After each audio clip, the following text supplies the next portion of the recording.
The gold dragon I had raised with my own hands bit through my fingertip the moment it broke out of its shell. A heartbeat later, it turned away from me and flew straight to my sister Izalith and curled tamely into her arms. She held the dragon that should have been mine and sobbed in front of the entire kingdom. Seraphina, how could you steal my dragon egg? I did not steal it. I was the one who brought it to life from the egg. Murmurs swept through the noble stands like a storm. King Alaric slammed his scepter against the stone floor, and guards swarmed forward to pin my arms behind my hack. Isolette glided toward me through the chaos, but when she leaned close to my ear, her voice was cold and sharp, stripped of all pretense. Did you really think the dragon chose you? Newborn hatchlings are blind. They know their master only by the scent of blood on the egg. For 3 whole months, I snuck into your incubation chamber every midnight and dapped the shell with my own blood. Day and night you sat by it, but it never smelled you. All it knew was my scent. She paused, her fingertips brushing the bite wound on my finger, and I flinched as a sting of burning pain shot through my hand. I brushed dragon repellent sap on your fingertips before the ceremony. That's why it bit you the moment it touched you. To it, you reek of something loathsome. Why would you do this to me? Isoleth laughed softly. Why? Because you were born first and the crown was handed to you without effort? A golden dragon is the omen of a rightful ruler. With it, I will take your throne, your title, everything that should have been mine. Just like that, I became a thief. My father stripped me of my claims into the throne and threw me into the dragon pit. The iron gate crashed shut behind me with a deafening boom. Starving lesser drakes tore at the hem of my gown. Hot, rancid breath rolled over my face, and sharp claws scraped against my arms. Before I closed my eyes, my sister was holding the golden dragon and wearing my crown, basking in smug triumph. When I opened my eyes again, I was back on the day my father gave us our dragon eggs. This time, I'd not kneel and beg anyone to believe me. If Isolate wanted to steal my dragon so badly, I'd give her the most dangerous one of all. King Alaric's voice rang out above me. Seraphina, what are you waiting for? My head shot up. I was standing in the golden hall. Candlelight flickered over the marble floors. Nobles lined both sides of the chamber, every pair of eyes fixed on me. Before the dais stood 2 silver trays, each holding a dragon egg. One was pale, threaded with delicate gold veins. The other was dull and dark, without shine at all. I had seen this scene before. No, I had lived it before. Back then, I was the crown princess of Valdaria, the only daughter of the late queen. The kingdom called me calm, disciplined, worthy of the throne. I had believed that if I worked hard enough, if I became perfect enough, my father would finally see me. Later, I learned the truth.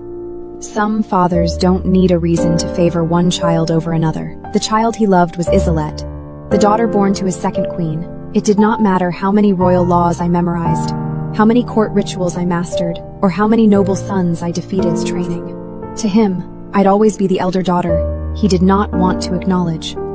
Alaric glanced at me. There was no warmth in his face. Valdaria was once protected by dragons. After the Great War, almost every adult dragon died. Only a few eggs remain, sealed in the royal vaults. By our oldest law, the one who hatches a dragon will earn the right to inherit the throne. What he did not say was this. Valdoria's nobles would never accept an heir without dragon. No matter how much he loved Isolette, he still needed her to receive a dragon in public. Only then would everyone keep quiet when she took the throne. I stared at the golden-veined egg. In my last life, I had reached for it first, my chest swelling with pride. I had thought it was a reward for my diligence. I had never guessed it was a trap laid from the very start. He lifted his hand, and a servant carried one of the eggs toward me. You and will each receive one. In 1 month, every noble and citizen will gather in the palace square to witness the hatching. When that day comes, the true heir will show herself.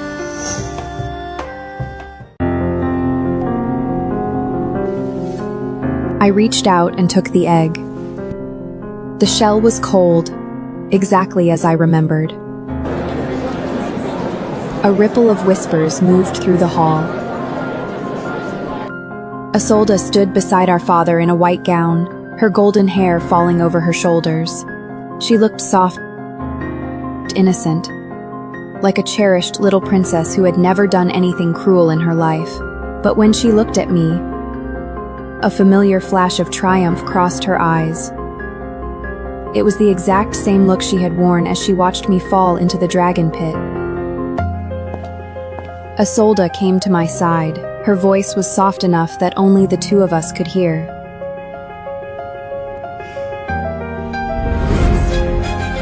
You will definitely lose to me. In my last life, I had flushed with anger at this line, arguing loudly that I would hatch the stronger dragon. The nobles had whispered that I was petty and unworthy of the crown. But this time, I only tightened my grip on the egg. We'll see about that. For a second, she froze. She had not expected me to be so calm. I held the dragon egg close. But inside, I went cold all the way through. In this life, I'd never again give my life just to earn my father's approval.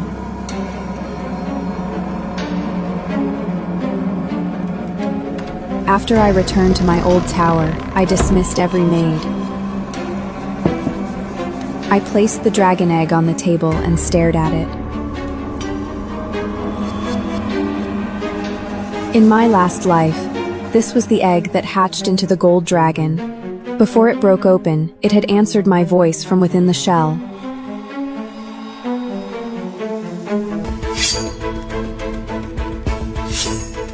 I drew a small knife and pressed the tip to my finger. If my blood touched the contract, the hatching would begin. My hand hovered there for a long time. Images of Isolde's smug face, the dragon pit's darkness, the drake's sharp teeth flashed before my eyes. In the end, I lowered the knife, pushed the egg into an iron box, and locked it. By the time I reached the palace, the hall outside the throne room was already packed with nobles. Everyone was whispering excitedly about Isolde. Who would have thought? Everyone assumed Princess Serafina had the stronger gift, but Princess Isolde is the one truly chosen by the dragons. A gold dragon. That is the symbol of royal power. The succession is practically settled. Princess Serafina has been hiding in that old tower, hasn't she? I heard her egg hasn't stirred at all. What a shame for the late queen. I walked through the crowd and entered the hall. Isolde stood before the throne with a gold dragon egg in her arms.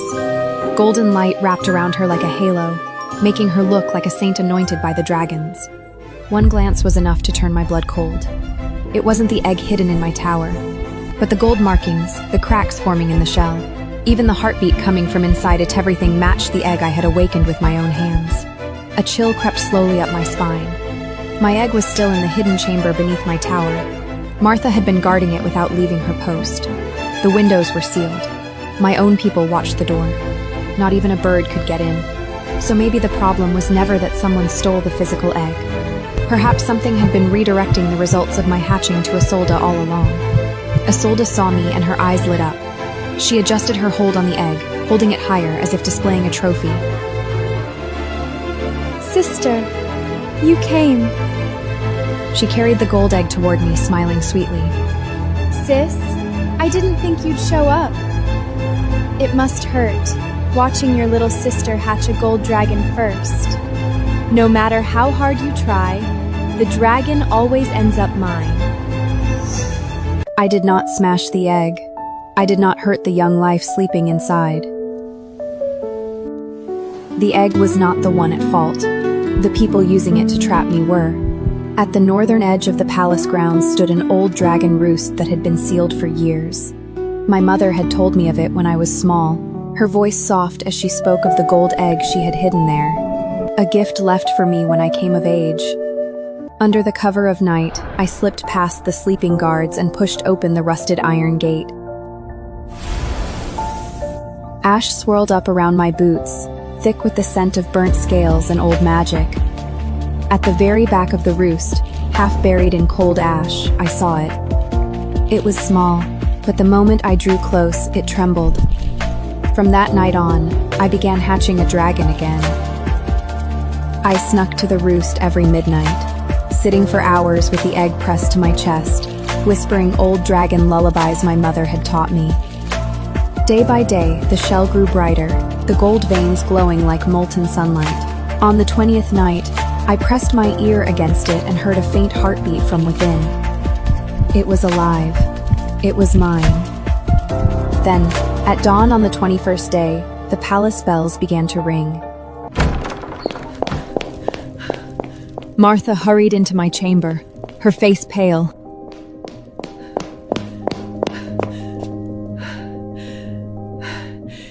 Your Highness, news has come from the palace. Princess Islot's dragon egg has turned gold. The king has announced that she may hatch a gold dragon. The cup slipped from my hand and shattered on the floor. Impossible. The gold dragon egg was right here with me. How could Isolda's egg turn gold at the exact same moment my dragon awakened? Was this fate? Had I struggled so hard to change everything, only to walk right back into the same ending? I stared at the egg in her arms, my fingers going cold. My father sat on the throne, his satisfaction plain on his face. Seraphina, bring out your egg too. I looked up at him. He had spoken to me the same way in my last life. He had never given me a chance to explain. If Isolde shed a single tear, he could condemn me without hesitation. My egg has not hatched yet. Whispers burst through the hall. Isolde covered her mouth in exaggerated surprise, her eyes wide with false pity. How could that be? Sister, haven't you always worked the hardest? Are you saying you can't hatch a dragon at all? She shook her head softly as if grieving for me. Father, don't be angry with sister. I'm sure she tried her best. It's just, maybe the dragons don't favor her. My father's face darkened. Useless. He seized the goblet beside him and hurled it at my feet. It shattered against the floor, shards scraping my hem, wine splashing over the tips of my shoes. Valdoria needs someone who can wake a dragon, not a failure who only knows how to look proud. I said nothing, not because I was afraid, because I had finally realized this was deeper than I had thought. The egg had not been stolen. Isolde had not been lucky. Something had been delivering my results to her from the very beginning. From this day forward, Seraphina will remain in the old tower. She will not leave unless summoned. She will stay there until she hatches a dragon of her own. The noble's eyes changed when they looked at me. In my first life, they called me a thief. In this life, they called me a failure. There was not much difference. When I left the hall, Isolde followed me. She waved a hand to dismiss her maids, and the soft, innocent mask fell from her face the moment they were out of sight. Sister, the look on your face just now was beautiful. I stopped walking. You can't understand it, can you? You hid your eggs so carefully. So, why do I have a gold egg too? The truth is, I don't even need to know what you did. The result will always be the same. She lifted a hand and patted my shoulder as if comforting a loser. You guard it. You feed it. You love it. But when it breaks out of its shell, it will still choose me. I grabbed her wrist. Pain flashed across her face, but she did not pull away. Instead, her smile widened. Angry? Then I must be right. She leaned in, her lips almost brushing my ear. Just like in your little incubation chamber. You thought you were raising a dragon for yourself? You were raising it for me all along. I released her. Isolde, you had better pray you can keep winning. She smoothed her sleeve, her eyes full of contempt. I will. Father loves me. The kingdom expects me. Even the dragons choose me. What do you have, sister? I watched her walk away, and my mind became clearer than it had been all day. She was wrong. There was one thing I had that she did not. And I knew there was a second dragon growing in the old roost, one she would never see coming.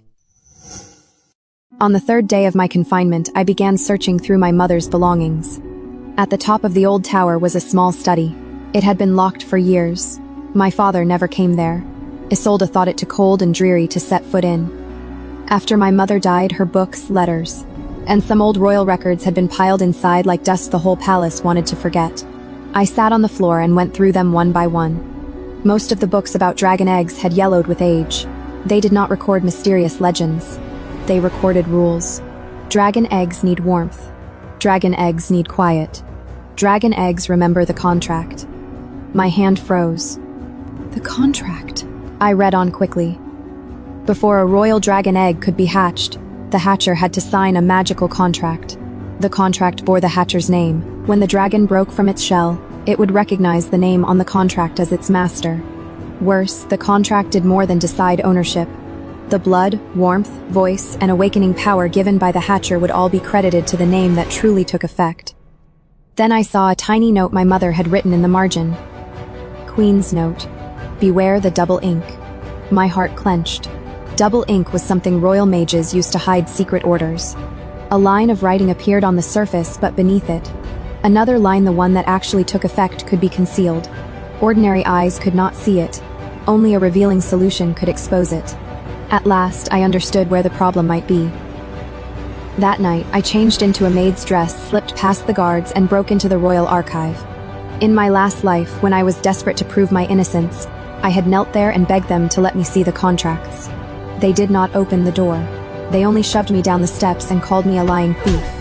This time, I did not beg.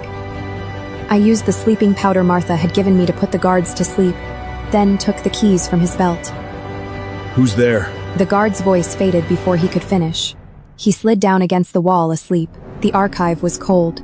Rows of wooden cabinets stretched into the darkness. I found the contracts from the day of the egg ceremony by date, my fingers shaking so badly I could barely hold the papers. The first contract was Isolde's. On the surface, it said Isolde. The second contract was mine. On the surface, it said Serafina. I took out the revealing solution my mother had left behind and let a drop fall onto the page. At first, nothing happened. Then the ink began to blur. The name Serafina faded. Beneath it, another name rose to the surface. Isolde. I stared at that name, ice flooding my veins. So that was it. My dragon had not betrayed me. Isolde had not truly beaten me with her own power. From the moment I signed my name on that paper, my father had already replaced it with hers. Every drop of blood, every hour of warmth, every whisper I had breathed into that egg, none of it had ever been mine. It had all belonged to her. The next morning, I walked straight into the throne room. King Alaric with Islica, examining her gold dragon egg. The shell was already crisscrossed with cracks, and faint, thin cries of a young dragon drifted from within. Isolde looked up at the sound of my footsteps, a sweet, triumphant smile spreading across her face. Sister, have you finally come to your senses? Are you here to apologize to Father and beg to keep your place at my side? I did not look at her. I bowed to the man on the throne. Father, I can't hatch a dragon. The hall went silent. What did you say? I said I am willing to withdraw from the succession trial. I am no match for Isolde, since she has already hatched a gold dragon. The throne should naturally belong for her. The smile frozen on Isolet's face. Her fingers tightened around the egg so hard her knuckles whited, and a small piece of shell flaked off onto her skirt. My father did not look pleased either. Nonsense. I looked at him calmly. Of course he could not let me quit. Isolette had not truly hatched anything. The gold dragon egg in her arms, depending on my contract in my blood. If I stopped hatching dragons, she would have nothing left to steal. Alaric softened his voice, trying on the mask of a gentle father. Seraphina, you have always been a proud child. One failure means nothing. The kingdom needs you to keep trying. I almost laughed. In my first life, when he stood over me in the dragon pit and condemned me to die, he had never once said the kingdom needed me. The kinder he pretended to be, the clearer the truth became. Isolaine's golden dragon was nothing but a shadow of mine, and without me, it would die before it ever saw the sun. The answer was already in my hands. As long as that hidden name remained, every drop of blood I gave would become Isolette's claim. A small sound came from behind me. A soft rustle came from the archway behind me. I whirled, dagger drawn, and pressed to the intruder's throat before I saw her face. Martha stood in the doorway, pale as a ghost. Your Highness, it's me. I saw you leave the tower and followed. I was afraid you'd be caught. Slowly, I lowered the blade. She stepped inside, and when her eyes fell on the glowing contract in my hand, her lips trembled and tears spilled over at once. The Queen suspected something like this would happen. The year the eggs were moved to the vault. She said the contracts felt wrong, but she was already too ill. She died before she could prove it. I closed my eyes. The weight of my mother's unfinished protection settled over me, warm and sharp all at once. My mother had not failed to protect me. She had simply run out of time. Your Highness, what do we do now? We have proof. We can call the nobles at dawn. Show them the truth. We can clear your name and take everything back. I looked at the name on the page and suddenly laughed. No, Martha stared at me. They won't believe it. In my last life, I laid everything bare, and they still chose Isolette's tears. The nobles did not care about the truth, neither did the people. They believed the winner. Truth doesn't win here. Winners write the truth. So this time, I'd make the winner confess she was a fraud. I rolled the contract back up and put it where I had found it. If Father loves changing names so much, then let that name stay there. Isolette likes stealing my dragons, then I'll let her steal one. She stole my golden dragon, my crown, my life. This time, I will let her steal something else, something that will tear her lies apart from the inside out. The royal forbiddance vault lay beneath the dragon pit. There were no gilded pillars there, no golden flames to symbolize royal power. Only a cold, damp staircase leading down into darkness, the walls scarred with black burn marks. After the war, the royal family had sealed the most dangerous dragon eggs here.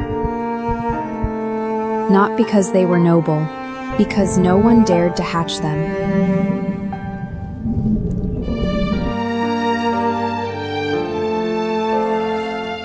My mother's notes mentioned one egg in particular. A black dragon egg.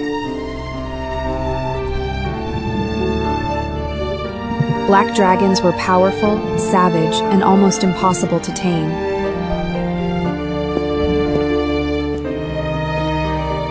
They were not like gold dragons, which symbolized the throne. They were not like red dragons, which burned for war. Black dragons devoured falsehood in a contract. They attacked those who deceived them.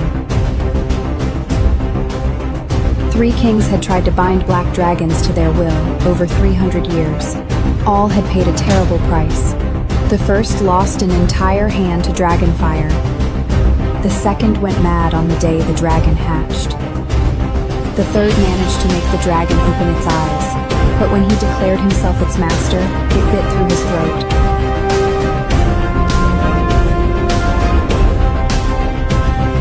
After that, the black dragon egg was locked in the deepest part of the Forbidden's vault.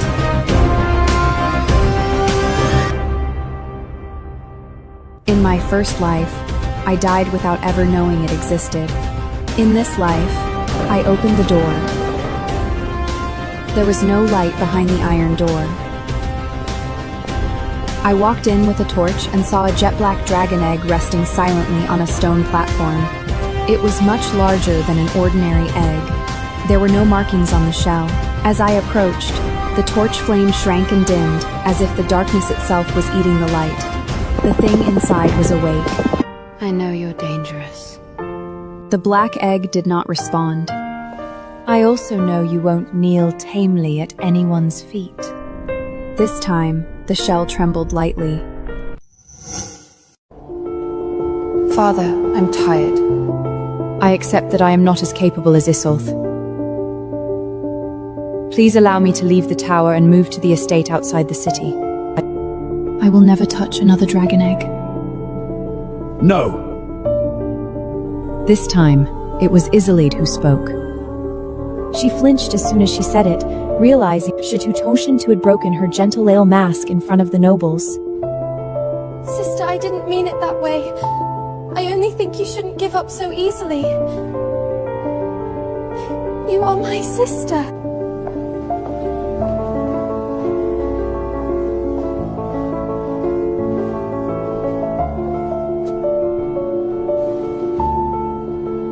I want you to prove yourself too. I turned to her fully, taking one slow step forward.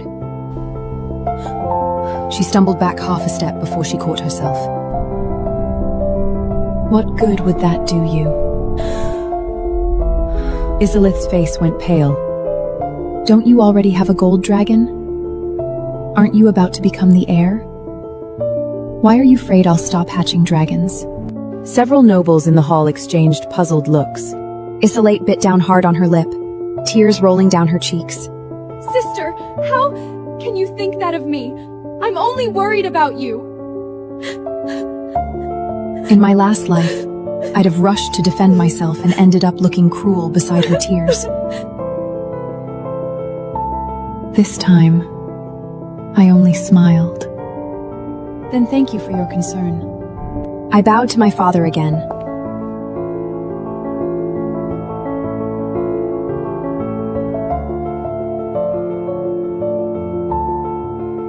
Father, since Isolde has won, there is no reason for me to remain here. Alaric stared at me. For the first time, I saw panic in his eyes. You must continue hatching dragon eggs. Why? He stopped. The words died on his tongue. He could not say the quiet part out loud. I lowered my voice, just loud enough for the front rows of nobles to hear. Surely it isn't because Isolde needs me to hatch them for her. The sentence cut through the false calm of the hall. Isolde's face changed completely. Alex slammed his palm down on the arm of the throne so hard the goblets rattled. How dare you! I knelt slowly, my back straight. Forgive me, Father. It was only a joke. But the joke had already sunk its teeth in. No one in that hall would forget the question, or the panic on Isolde's face. After I left the hall, Isolde followed me. She grabbed my wrist, her nails digging hard into my sleeve through the fabric.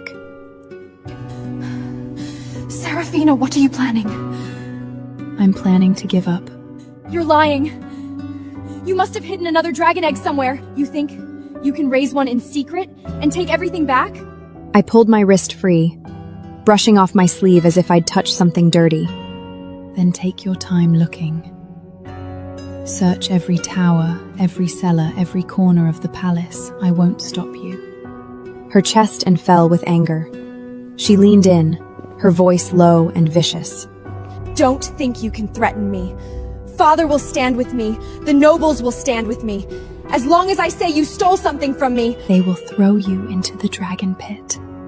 All over again. I know. My calm only stoked her panic. She had expected tears, rage, pleas, anything but this quiet certainty. That's why this time, I'll give you something you won't be able to resist stealing. Something you will beg to take from me. She did not follow again.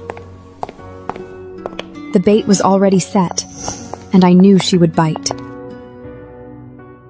I unfolded the crumpled copy of the altered contract I'd taken from the archive. On the surface, it said Serafina. The name that truly took effect was Isolde. My father thought he had built a throne for Isolde. He did not realize the same forged contract he'd used to steal my dragon would also tie a ravenous noose tight around her neck. I cut my finger and let my blood fall onto the contract. The name on the page flared. Isolde. On the stone platform, the black egg shook violently, so hard it rattled against the rock. A low, rumbling growl rolled out from within the shell. Deep and guttural, nothing like the soft, high chirp of a newborn gold dragon. Grow well. Soon enough, she will come to steal you. For the next 10 days and 10 nights, I did not step foot back in the old tower. I stayed in the damp, dark forbiddance vault, curled up beside the black egg through every hour. I gave it warmth, I gave it blood, I gave it silence. It was nothing like the gold dragon I'd raised in my last life. The gold dragon had answered my whispers with tiny, soft taps from inside the shell. Gentle as an unborn child reaching for its mother, the black dragon never sought comfort. It never tapped back, never leaned into my palm. It only grew hotter and heavier with each passing day, the shell burning like forged iron. More than once, I felt as if it was watching me. On the 11th day, the first crack appeared in the shell. Martha stood at the door, her face paler than the dust. Your Highness, black dragons are untamable. Once it breaks free, people may truly die. Isolde may die. And you still want to go through with this? There's no turning back once the shell breaks. I stared at the glowing crack on the black shell, and the memories of my last life flashed before my eyes. The iron gate of the dragon pit slamming shut. Isolde's smug, tear-streaked smile high above. My father's cold, unforgiving eyes. The roar of the crowd screaming thief as I fell. They never gave me a way back. Yes, I continue. If it truly recognizes Isolde as its master, will she die? I did not answer right away. Death would be too easy for her. First, the black dragon will tear away every last one of her lies. It will make every person in this kingdom see exactly what she stole. The dragon, the crown, and my life. On the night before the succession ceremony, Isolde came to the entrance of the Forbiddance Vault herself. She could not enter. She could only look at me through the iron gate. Sister, I knew it. You've been hiding something this whole time. I picked up the black egg and carried it to the iron gate, holding it up so the firelight fell full across its glossy black shell. Her eyes lit up at once, bright with naked greed, all pretense of gentleness vanishing in the dark. A black dragon egg. The most powerful dragon in all of Valdoria. Stronger than any gold dragon. Isolde's throat bobbed hard as she swallowed. She could not look away from the egg. Tomorrow, at the ceremony in the square, you can stand in front of all the nobles and all the people and tell everyone that this egg belongs to you. As I turned away, I heard her whisper, "It will be mine. Everything will be mine." I smiled. Serafina quietly to herself. Of course it will. On the day of the succession ceremony, the palace square was packed from end to end, the crowd buzzing with excitement. Nobles stood on both sides of the high platform. Commoners crowded behind the iron railings. Everyone wanted to see the gold dragon hatch and witness Isolde become the next queen. Isolde stood at the center of the high platform in a snow-white ceremonial gown, a delicate pearl crown perched on her golden hair. The gold dragon egg in her arms was crisscrossed with cracks, warm golden light seeping through every gap. And faint, soft chirps drifted out from within. King Alaric stood proudly at her side, his chest puffed out, every line of his face screaming satisfaction at the heir he chosen. The sight burned into my eyes, sharp with the pain of old memories. In my last life, I had stood exactly where she was, holding that same glowing gold egg, believing my diligence had finally been rewarded. I had thought the world was fair, that the dragon would choose the one who raised it. But justice had always been a joke written by the winners. The real rules had been rewritten in secret long before I ever stepped into that hall. The master of ceremonies lifted his staff and his booming voice rolled across the square. By the ancient laws of Valdoria, let both princesses present their dragon eggs before the people! Isolde stepped forward first, her skirt trailing elegantly behind her. She set the gold dragon egg gently on the stone altar, and golden light burst forth, drawing a wave of awed murmurs from the nobles. A true gold dragon. I never thought I'd see one in my lifetime. The gold dragon is the very symbol of royal power. This is an omen. Princess Isolette truly is the chosen one. She is Valdoria's future. Beneath the hum of admiration, I stepped out from the shadow of the archway, the black dragon egg held steady in my arms. In an instant, every sound vanished. The black egg did not glow with warm, brilliant light like the gold one. It drank in the light around it, heavy and oppressive, pressing down on every breath. Wherever it passed, the flames nearby bent low. A commoner in the front row breathed out the question. What is that thing? An elderly noble in the front row stood up abruptly, his hands shaking on the railing. A black dragon egg! That's a black dragon egg! Another noble leaned forward, his face pale with shock. Impossible. Wasn't that sealed deep in the Forbidden Vault generations ago? How did she get it? When Isolde saw the egg, all color drained from her face. Isolde drew a deep breath, lifting her chin and straightening her back, putting on all the dignity of a rightful heir. Yes, it belongs to me. It was sealed away for the royal heir, and I am the heir. I looked at her. And you are equally certain that when it breaks its shell, it will recognize you, and only you, as its master? Unease flickered in her eyes, but the thrill of victory quickly smothered it. Of course it will. Dragons know their true master. I stepped back slowly, putting distance between myself and the altar. Then go ahead. Prove it to everyone. Isolde had not expected me to yield so easily. She stared at me for a long time, as if searching for the trap. Every eye in the square was on her. Every noble, every commoner was waiting to see their future queen command her dragon. She had already declared the egg hers. If she hesitated now, all her lies would crumble, so she squirms flat against the cold black shell. In the name of Valdoria's future queen, I command you to break your shell and recognize your master. For one moment, the black egg was still. Then it cracked. A single razor-sharp black line split the shell clean from top to bottom, glowing with faint, smoky light. The nobles closest to the altar stumbled back at once, their faces Your white. Highness, please step back! Black dragons are ferocious. You cannot stand so close at hatching. Isolde forced a proud smile onto her face, but her fingers were trembling so hard against the shell she could barely keep them still. Why should I? It is my dragon. It will not hurt its own master.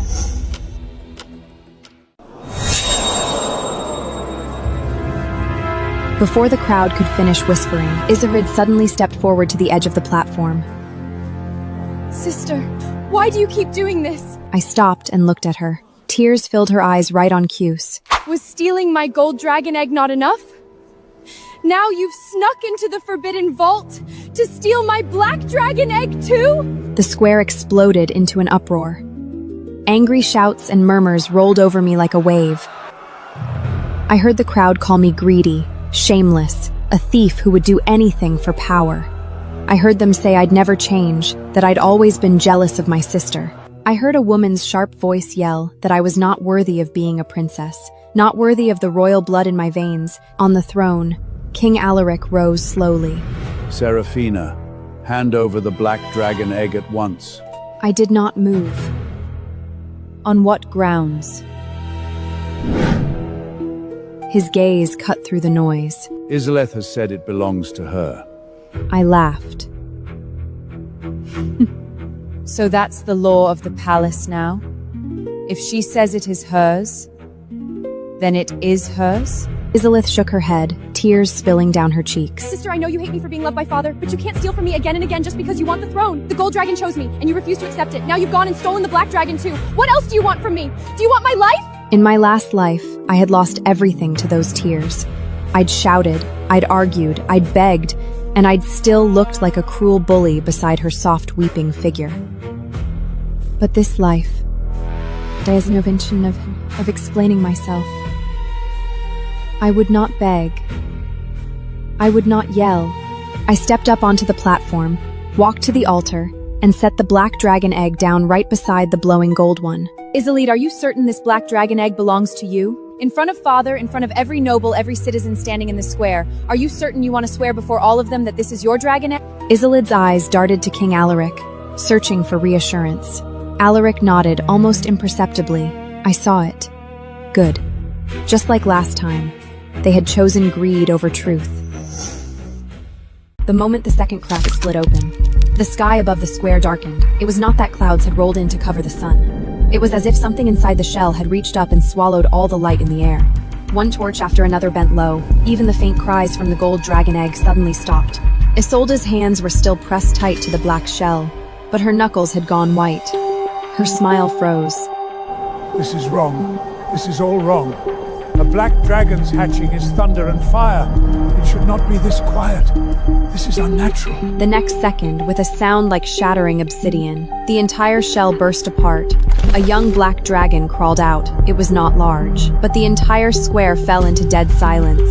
Its wet black scales clung to its body, but its eyes were already cold. It did not cry softly like a gold dragon. It did not nuzzle anyone's hand. It only lifted its head and looked at Isolde. Isolde took a step back before she could stop herself. Come here. I am your master. The black dragon tilted its head, then it lowered its snout and sniffed the contract. Paper on the altar, black fire ignited across the page. The name hidden beneath the surface slowly appeared, Isolde. Everyone saw it. Sharp breaths rose all around me. Isolde's face turned white. She whipped her head toward our father. Alaric had frozen too. Must not have expected the black dragon to burn the hidden name into the open.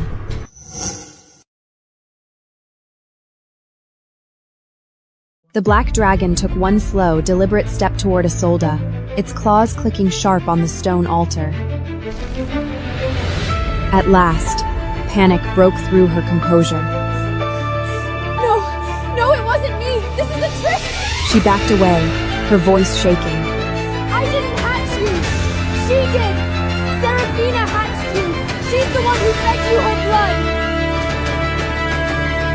But you just stood in front of this entire kingdom and swore it was yours. Isolde screamed, sharp and shrill, her composure gone entirely. That isn't what I meant! You tricked me! You lured me into saying it! You said the gold dragon was yours, and everyone believed you. No one tricked you then. You said the black dragon was yours, and everyone believed that too. You reached for it gladly. You called it your birthright. I stopped just out of the dragon's reach, looking down at her cringing figure. Dear sister, haven't you always loved stealing my dragons? This one is yours now. Keep it. The black dragon lunged without warning, a low snarl rumbling in its chest. The guards beside Isolde drew their swords with a sharp clang, but the dragon swept them aside with one flick of its tail, sending men and steel crashing into the stone steps. It did not kill her at once. It was toying with her, the way a cat toys with a mouse before the kill. It pinned her wrist beneath its claws, and black fire crawled up her skin. Isolde screamed. The golden contract marks on the back of her hand burned away inch by inch. It was not ordinary fire. It did not char her flesh. It burned the stolen contract out of her. Father! Save me! Please! She sobbed and shrieked toward Alaric, her body twisting uselessly beneath the dragon's claw. At last, Alaric could no longer stand still and watch. He stormed down from the throne platform. Stop it! Seraphina! Make it stop this instant! Why should I? Isn't it Isolde's dragon? Shouldn't her own dragon obey her? His face went stugid. The black dragon continued pressing in on Isolde. Black fire had already climbed to her throat.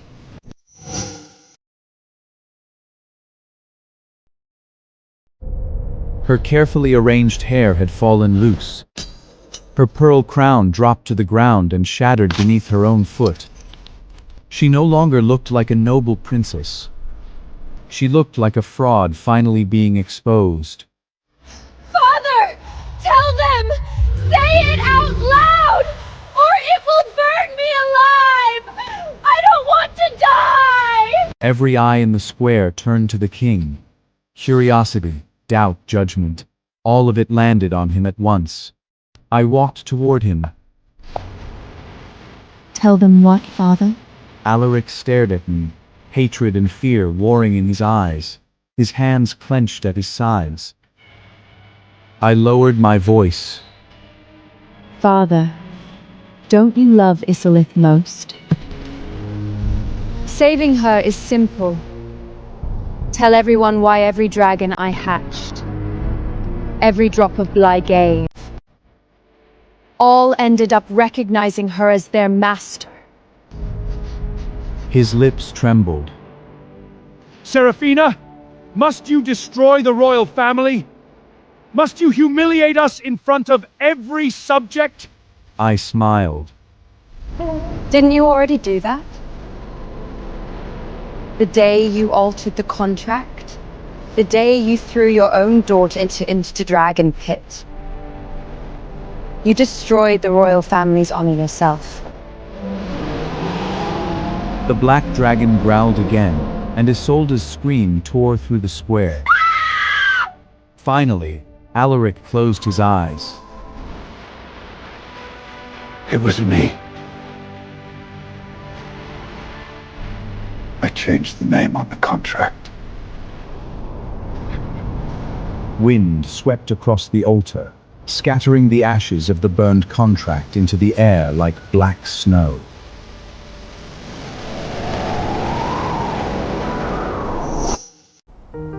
Before any royal dragon egg can be hatched, a magical contract must be signed.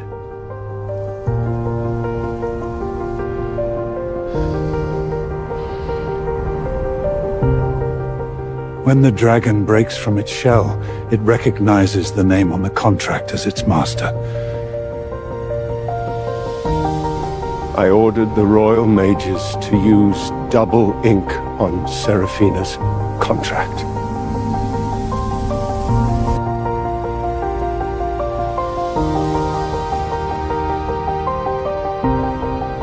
On the surface, Seraphina's contract bore her own name. But the name that truly took effect was Isolette.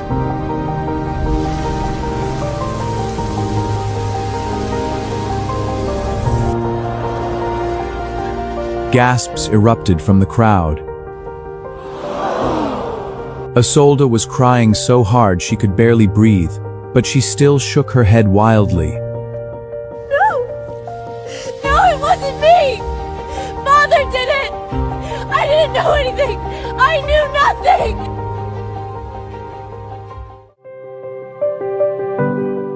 nothing! You knew nothing? I crouched down in front of her. 3 whole months. Every midnight you snuck into my incubation chamber and dapped my egg with your blood. You knew nothing then either? Her eyes went wide. She had never told anyone about those midnight visits. Before the hatching ceremony, you brushed dragon repellent sap on my fingertips, so the gold dragon bite me. You knew nothing about that either? Of course, no one else in this life understood those words. But Isolde did. The fear on her face deepened, turning to something close to terror. You knew every time. Every time. You planned every step. You just thought you'd never get caught. You also knew that if you cried, Father would always stand on your side. Isolde tried to answer, but the black dragon's claws pressed into her shoulder, and she could not form a single complete sentence. I stood and turned to the nobles. Do you still think I am a thief? No one answered. Those who had been so eager to insult me lowered their heads one by one. The hidden name has been burned into the open. The king has confessed with his own mouth. The gold dragon, the black dragon, and every dragon Isalik ever claimed as hers were hatched by me. Some stepped back, others dropped their eyes, unable to meet my gaze. At last, they understood that the princess they had worshipped was not chosen by dragons. She was a fraud propped up by her father's cheating, and they had all been her willing audience. An elderly noble fell to his knees, his whole body trembling. Princess Seraphina, we were deceived. We did not know the truth. Forgive us. I looked at him. No. You were not deceived. You chose the more convenient lie. Because that lie did not require them to oppose the king. Because that lie let them stomp a disgraced princess into the mud. Because Isolde cried beautifully, and I refused to lower my head. They were not blind. They had simply decided the truth did not matter. Alaric suddenly spoke. Seraphina, this was my crime. Punish me if you must. Isolde is innocent. I turned to him. Even now, he was still protecting her. Innocent? She just claimed the black dragon egg in front of the entire kingdom. Did you force her to do that too? Alaric had no answer. Isolde finally broke. I was wrong, sister. I was wrong, I swear. She tried to crawl toward my skirt, but the black dragon pinned her to the ground. I was just scared. I was afraid that once you inherited the throne, we would have nothing. I only wanted a better life. You wanted a better life, so I deserve to die. You stole my dragons. You stole my throne. You stole my reputation. You let everyone call me a thief. You let father throw me into the dragon pit. She stared at me in horror, as if looking at someone who should not remember those things. I did not explain. I lifted my hand. The black dragon raised its head to look at me, its cold eyes softening for the first time. Enough. The black dragon released Isolde. She collapsed on the ground, trembling all over. The golden markings on her hand were gone. Only scorched black traces remained. She had lost every claim the stolen contracts had given her. From that moment on, no dragon in Valdoria would ever recognize her as its master again. It rained softly on the day my father was deposed. After the hidden contract was exposed, the council had no choice but to strip Alaric of the crown before the entire court. I did not kill him. Death would have been to light. I had his crown removed and replaced with a crude iron circlet. It had no jewels, no gold designs, only cold weight. When the guards lifted the old crown away, Alaric reached for it by instinct. Former King Alaric, lower your hand. The title struck harder than a slap. For the first time in his life, no one called him Your Majesty. He was imprisoned in the deepest dungeon beneath the throne room. There was a narrow window there, facing the great hall. He could not see the throne, but he could hear every word spoken above him. From then on, whenever the nobles swore loyalty to me, he heard it. Whenever the people shouted, "Long live the Queen," that sound would drift down through the stone and into his cell. The daughter he had despised, the one he'd thrown away like trash, sat on his throne. The daughter he'd loved most, the one he'd given everything to, had lost everything and been cast out of the palace in disgrace. That was the punishment I chose for him. Seraphina, you cannot do this. I am still your father. You cannot lock your own father in a dungeon! I stood outside the iron bars, looking at the iron circlet pressing into his graying hair. You only remembered you were my father. After you lost your crown. The kingdom needs me. You're young. You don't know how to rule. You'll tear it apart. No. And it will thrive without you. The guards closed the iron door. The sound echoed under the throne room. Alaric stood behind the bars, staring upward as the first voice from the great hall rang down. Long live Queen Seraphina! Then another, then 100, then 1,000, until the whole palace rang with it. His face twisted with rage and grief and humiliation. He couldn't cover his ears. From that day on, he would have to listen to it every single day until the day he died. As for Isolde, I did not let her die either. After the black dragon burned away the stolen contract, She was too weak to stand on her own. Half her hair had been scorched by black fire. The contract mark on her hand would never return. Nobles no longer called her princess. Maids no longer lowered their eyes when she passed. I stripped her of her title and sent her to the lowest level of the dragon pit. It was no longer a place of quick execution. Now it housed the lesser drakes kept by the royal family. Filthy, sharp-toothed things that ate scraps and charred bone. Every day, she had to muck out their pens, carry baskets of charred bones, and scrub rust and filth off the iron bars until her hands bled. Chains circled her wrists. Shackles clamped her ankles. Isolde would slam her fists against the bars, her voice hoarse from screaming. Isolde. Take these chains off me! I am Princess Isoleth! You cannot do this to me! Guard. There is no Princess Isoleth in Valdoria anymore. There is only a prisoner doing hard labor. Noble girls who had once clung to her skirts, flattering her every word, would come to the pit edge on fine days and look down at her through the bars. Noble girl 1.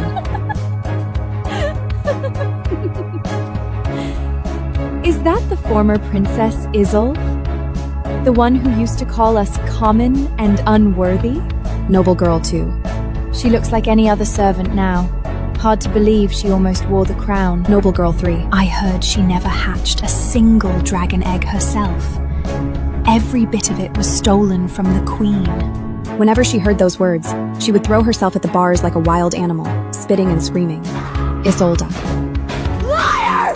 All of you are liars! I was chosen by the dragons! I was the rightful future queen! But no one was afraid of her now. She had lost my father's protection. She had lost her title. She had lost everyone's trust. The cruelest part of all was the black dragon. Sometimes it would circle high above the pit, whenever its shadow fell over her. Isolde would scramble into the darkest corner, curling into a ball and covering her head. Because she knew that she had once claimed that dragon as her own. She had stolen every dragon. I raised the last one became the nightmare she would live with for the rest of her life. On the night before my coronation, Martha carried the gold egg from the old tower to me. She told me that when Isolde's gold egg began to crack, mine had gone dim, as if every bit of life had been drained from it, but it had not died. After the black dragon burned away the false contract, it warmed again. Little by little, the power that had been diverted returned to it.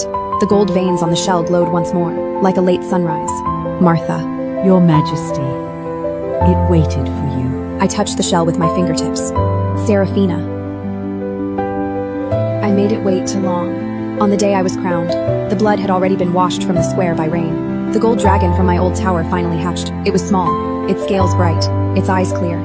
Now that the contract had been corrected, it walked to me at last and rested its head gently against my palm.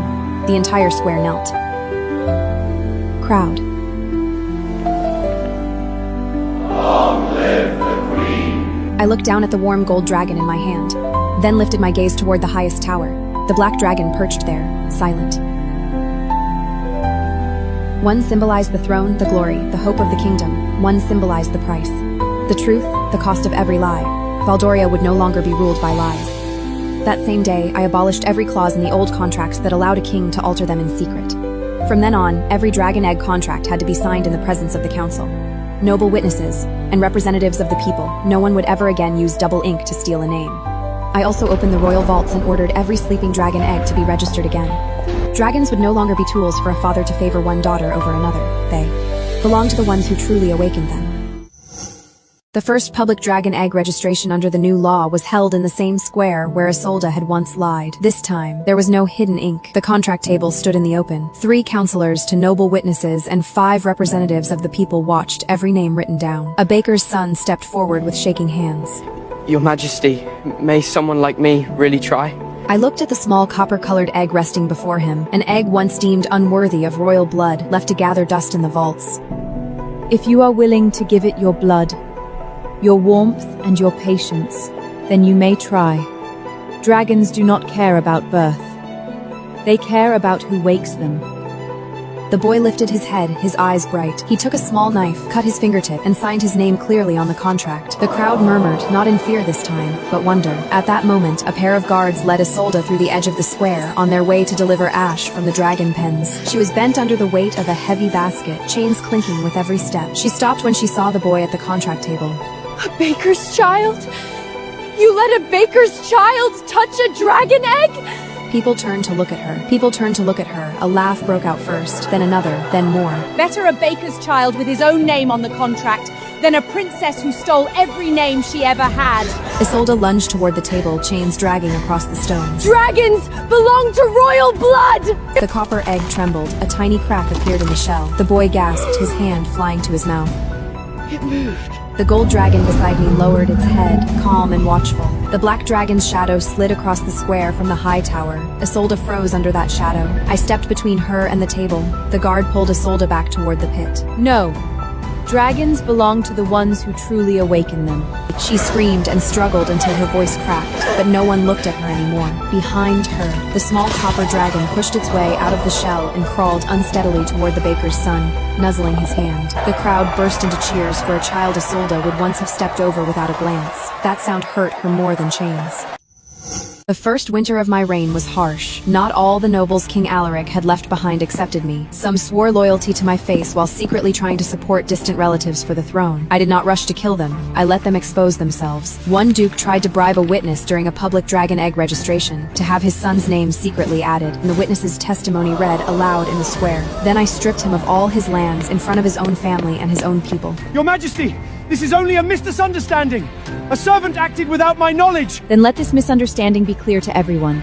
From today on, your lands return to the crown, and your house will never again hold a dragon contract. One bishop declared from his pulpit that a woman could not rule Valdoria, that my reign was against the old gods. The ledgers of bribes he had taken were nailed to the doors of his own cathedral. This is an insult to the temple!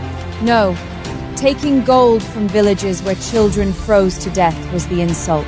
Then there were those who tried to smuggle Isolde out of the dragon pit, thinking they could raise a banner in her name. I did not execute them. I sentenced them to serve 3 months in the dragon pit themselves, doing the same work she did. When the 3 months ended, the man who'd planned the escape knelt before me, thin and shaking. Your Majesty, I beg forgiveness. 1 week in that pit is worse than a year in exile. I will never do anything so foolish again. Then remember where you tried to send your loyalty. I was not merciful, but I'd not destroy the laws of my own kingdom for selfish love the way my father had. A year later, Valdoria was stable again. The gold dragon had grown enough to carry me over the capital. When the people looked up and saw it, they took off their hats and bowed. Children chased its shadow through the streets, shouting my name. Queen Seraphina! The gold dragon is coming! For the first time, their voices did not sound like judgment. They sounded like a kingdom learning a new truth.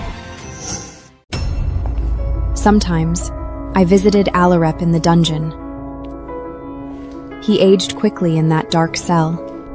The iron crown bent his neck.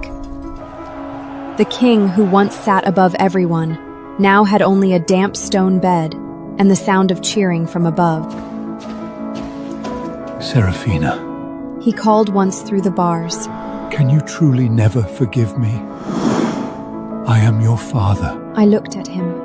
There was regret in his eyes, yes, but there was resentment too, and pride, and the bitter taste of having lost. I knew then that he did not regret hurting me. He regretted losing. No. His hands tightened on the bars. His voice shook. I am your father! I gave you life! You had many chances to remember that. Before the contract was altered.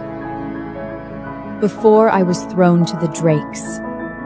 Before you chose her over and over and over again. I turned and left. Behind me, I heard him crying quietly. I did not look back. Later, Martha asked me whether I ever felt lonely. Your Majesty, do you ever wish there was someone who could stand beside you without bowing, without calling you Majesty? Just someone who knew you before the throne? I thought about it for a long time, staring out the window at the Black Dragon's tower. After taking the throne, I was surrounded by ministers, guards, and people who bowed to me, but there were very few people I could truly lower my guard around. Still, that loneliness was far better than kneeling at someone else's feet and begging for fairness. I'd rather stand alone on the throne than return to the girl who needed someone else's approval to exist. Martha lowered her head, her eyes red. Your Majesty, the Queen would have been proud.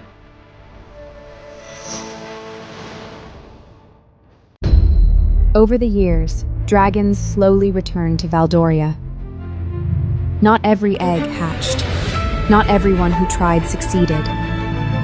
But at least, the new laws gave everyone a real chance. Isolette remained alive, deep in the dragon pit. She was no longer beautiful, no longer proud. Years of labor in the dragon pit roughened her hands and bent her back. Sometimes the new servants didn't recognize her, and even asked whether she had once been a servant herself. She would fly into a rage and scream that she had been a princess.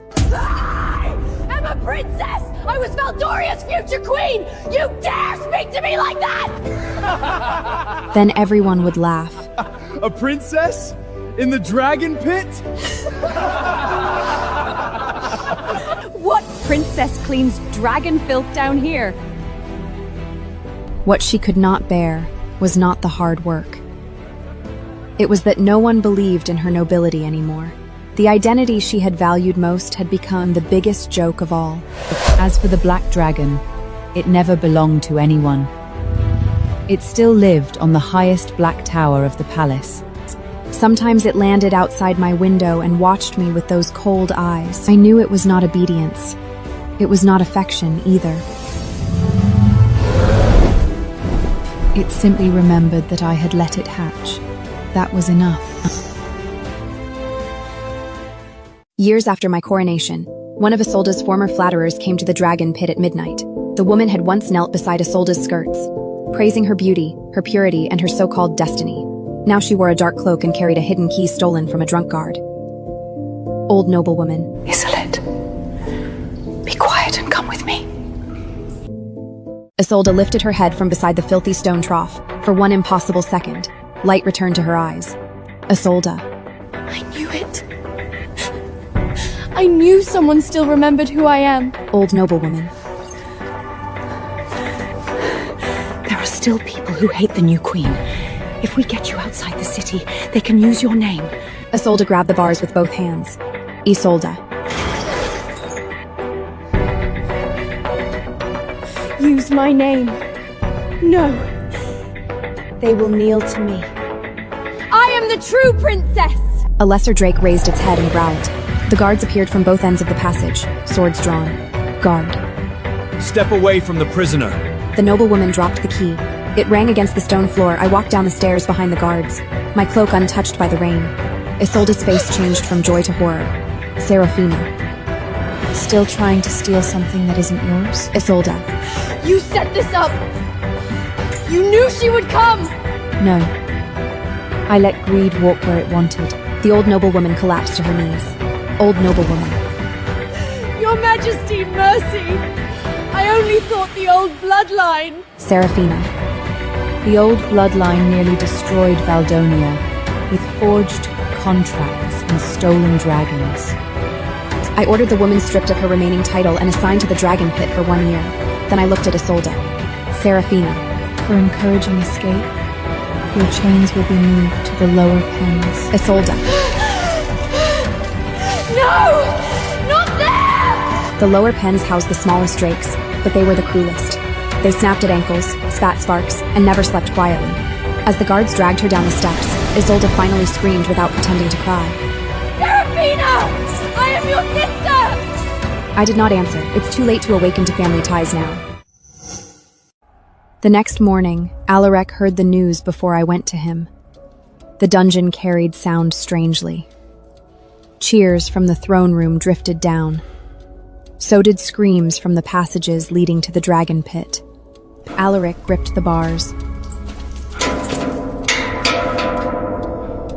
That voice. Isolette. The guard did not answer. When I entered, Alaric's eyes were bloodshot. What have you done to her? What she earned. She is weak. She was never meant for filth and chains. I looked at the man who had once thrown me into the dragon pit without blinking. Neither was I. For once, he had no answer. I ordered the guards to open the small passage window that faced the lower pens through the iron grate. Alaric saw Isolda in the mud, wrists chained above her head while a young drake snapped sparks near her feet. Her white dresses were long gone. Her hands were cracked. Her hair was uneven.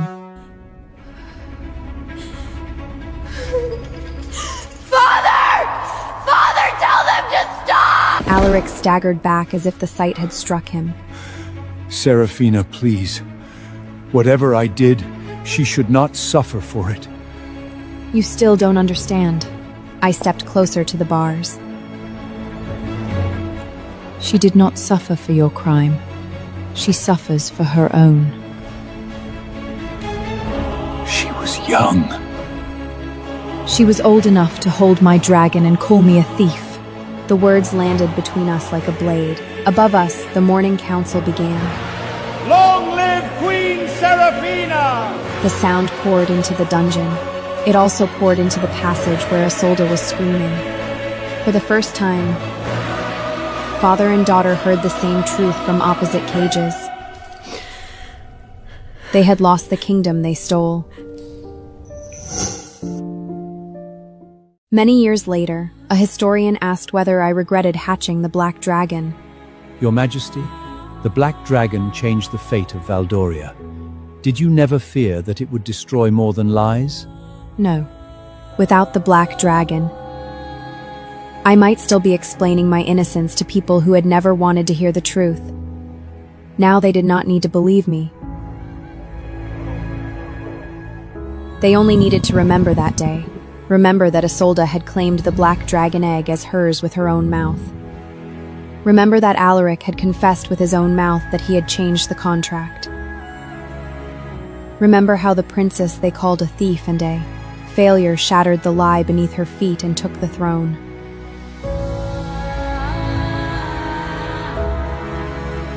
I was not born a queen.